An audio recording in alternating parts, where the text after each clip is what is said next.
top priority. The president is doing everything he can to improve education in our nation, and so every school system, the Department of Education, each school system, including our school system, Prince George's County. So again, returning to the article, teacher leader corps help turn around schools. This particular article is written by Stephen Sawchuk. Again, I haven't heard the name prior, so I can't really, ensure that I pronounced it correctly. This is a 10-page article, and it's very, very descriptive.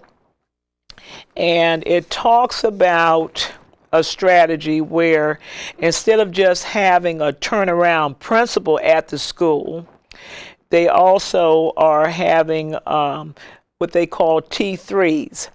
And a T3 is a turnaround teacher team. And these teams consist of professional people. In other words, they look at trying to have highly qualified teachers in the school along with other teachers. Typically, according to the article, if you're doing a turnaround school, a lot of times the principal is replaced and also up to half of the faculty. And so with the turnaround teams, the T3 turnaround teacher teams, the emphasis is on placing not only highly qualified teachers, but also putting some new teachers in there so that you have a good core of teachers. Essentially, in reading the article, it would be a disadvantage to have just all new teachers at a school. And this T3 idea is to help underserved schools have good faculty as well. For example, one of the issues in terms of highly qualified teachers or successful teachers is that the point has been made in other articles in the literature that a lot of times the urban schools and the low-income students, underrepresented minorities, end up a lot of times with the less qualified teachers, a whole lot of new teachers. And so this is one strategy in terms of supporting, one, the principal, the turnaround principal who has been placed at a new school, but also it's a means of also helping to address that issue where you have an imbalance. One of the again, strategies that they're using with this T3 team is that they're offering a bundle of incentives. And the incentives that are offered are opportunities for leadership, structure for peer learning, and also increased pay. In the example that I'm looking at, this example is being tried in Boston. And essentially they're paying a $6,000 bonus according to what I read. And so this would be something to encourage teachers to go to a turnaround school. I think that is a very interesting strategy.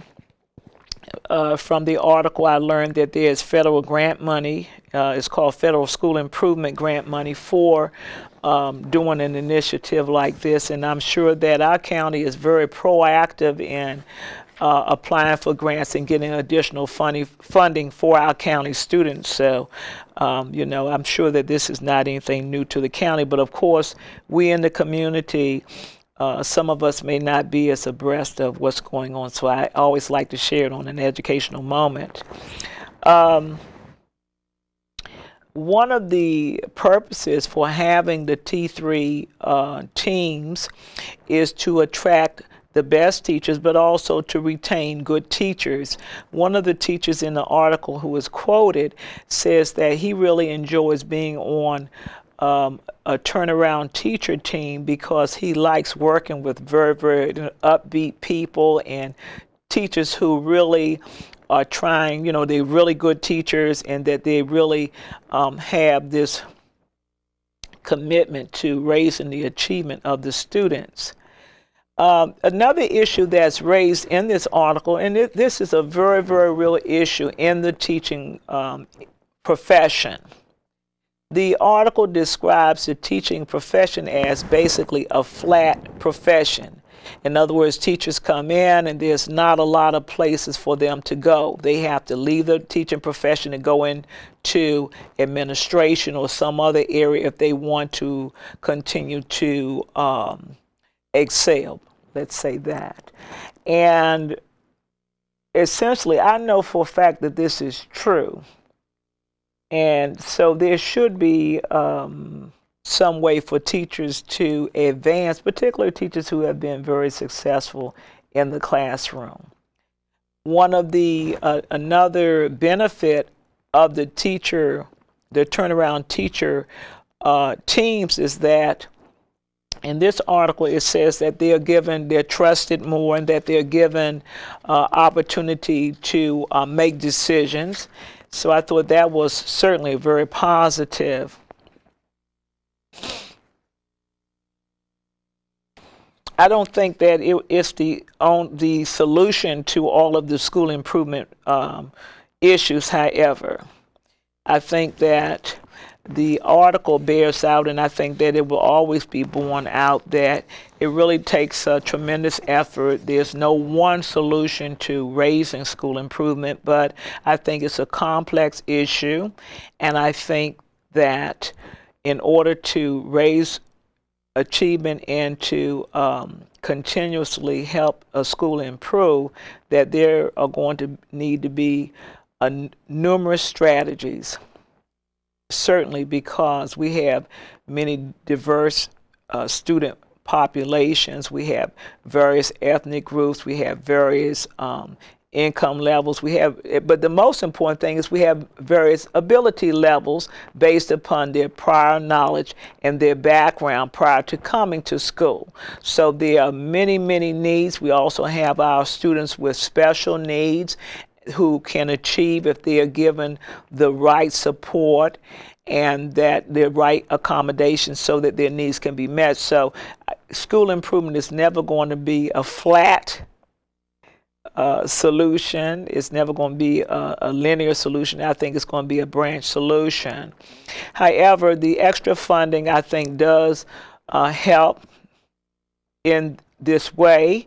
However, the article does bear out, and I want to share this with you, the article does say that they look at the work of the T3 teams, basically, and that school improvement did happen. However, the comment in the article is from one of the, I believe it's a principal. He says that he believes that the school improvement would have happened, but with the teacher course, then what they find is with the teacher leader course that the school improvement and the raising of achievement is happening at a quicker pace. And so in that way, I think this is commendable. One of my recommendations for our students in the television audience, from the youngest to the old, and of course I would suggest that this information which I'm giving right now actually would start probably at middle schools, perhaps for some of our 5th and 6th graders. But I want to encourage students to read trade magazines. I encourage the students to read magazines which provide more in-depth knowledge to the reader. And also, I encourage students to learn about a particular area of interest. I make this recommendation primarily to help our children escalate their achievement. We know that when we attend college, that a college education occurs differently from a high school, middle school education. One of the primary differences between a public school education and college education is what we read. on the college level, students are required to read primary sources. They're required to read current information. While on the public school level, a lot of times students are really focusing on a textbook or information that is not as current as what is studied in college. So I encourage students to read magazines. There was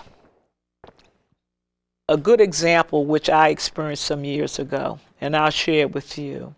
I had two students who were in the same class. I think they were brother and sister. And if they weren't in the same class, they were taking the same subject. I was teaching them both. And they had radically different learning styles. The female student, the sister, was very caught up on all of the textbook reading. She did very well on whatever she was assigned. Her brother, on the other hand, wasn't that interested in the textbook, but he was current because he got his information from the literature. He was reading magazines, I suspect newspapers. And so I believe I had them in high school.